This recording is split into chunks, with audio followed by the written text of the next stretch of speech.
see the resemblance.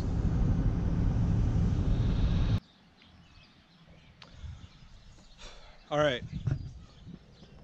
Quick answer session as to why we are not just putting stiffeners into this bin and we're not just replacing all of the tin along the outsides. We've already had this bin looked at. For those of you that aren't aware, this bin had a little bit of a catastrophic failure.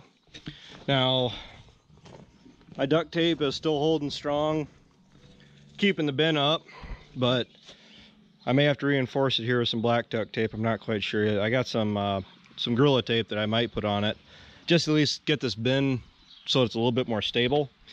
But everyone's asking why we don't just go ahead and replace the bad sheets and keep right on using this bin. This bin is 40 years old. Yes, I know there's people out there who probably have bins that are 60 years old and keep right on using theirs. This bin has seen a lot. It's been through a lot. It's been filled and emptied multiple times throughout the fall seasons. Most notably like 4 or 5 times in at least 1 or 2 years that I can remember. We've had somebody look at this bin. The only thing worth saving on this grain bin is maybe, and this is coming from the guy that was, we weren't even pricing a bin through him. This is a completely non-biased view from a guy. He looked it over and he said the only thing worth saving on this bin was maybe the top ring and the roof. Well, the thing is, after we talked to him, we did go through and price out another bin this same size, and what it would have taken in new sheets to fix this bin up and put stiffeners in it, we could have bought a completely separate brand new bin this same size. So it really doesn't make a heck of a whole lot of sense to us to go to the work of fixing up a used piece of equipment.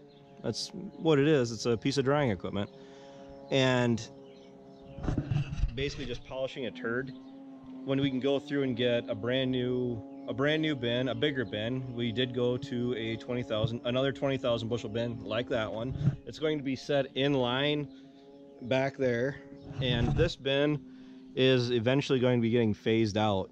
It's completely empty. The goal is to basically sell it off or trade it off, not trade it off, like tear it down. The problem is about leaving this bin up, even for the time being. I can tell you right now what's going to end up happening is we're going to get into a bind one of these weekends this fall, or when the elevator isn't quite able to take corn or beans or whatever. Just as an example. And what's going to happen is we're going to go, hey, this bin is still capable of keeping grain dry, right? Or keeping it from getting rained on. And I can tell you right now, we'll end up using it. We'll end up dumping some corn or some beans in it. And instead of stopping where we probably should, you know, because it could end up holding maybe 2,000 bushels. I mean, if you drop it right in the center, you don't run the spreader in the middle of the bin, you put all of the grain right down in the center, we could probably get away with maybe 2,000 bushels, but that's not how farmers work. It's going to be, well, we only got, you know, a round and a half, you know, let's just go ahead and we'll at least run out that much.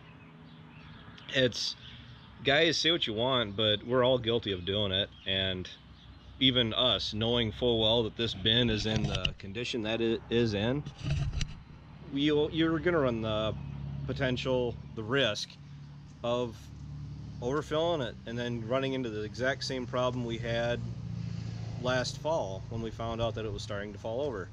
So I mean, I'd rather just get rid of it altogether as far as trying to save it, salvage it. Sometimes the cons outweigh the pros. I mean, okay, we don't have to go through and put up new steel and put up a new bin. The stirrator thing is obsolete. I mean, it's a nightmare to run. The stirrator in that bin is tolerable. The concrete around this bin, like I said, this bin is going on 40 years old. It may be even older yet. I can't tell you off the top of my head.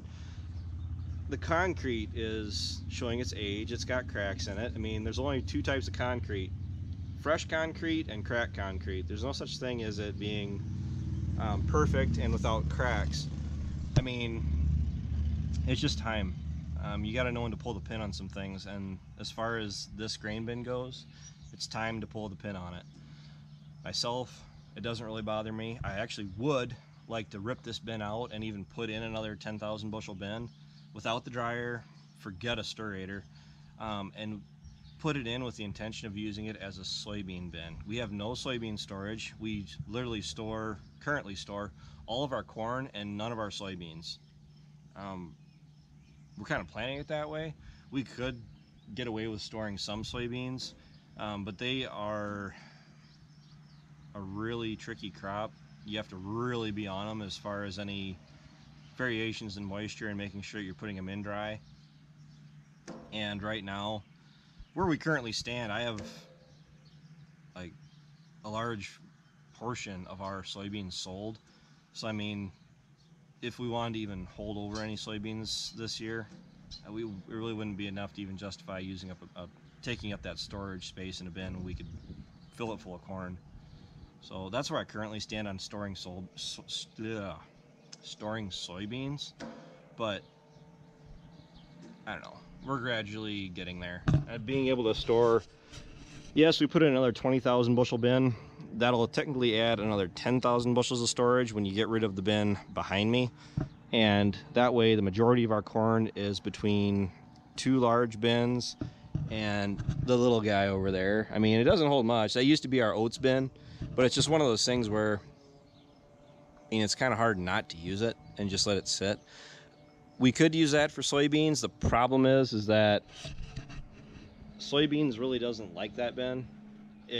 You always get, what happens is when you empty them out, any of the fines that made it through the combine, and yes, oh, your combine is just a terrible POS. Well, combines are combines. You don't get every little stalk, every little bean pod, and those bean pods are what really hurt you on those small diameter bins.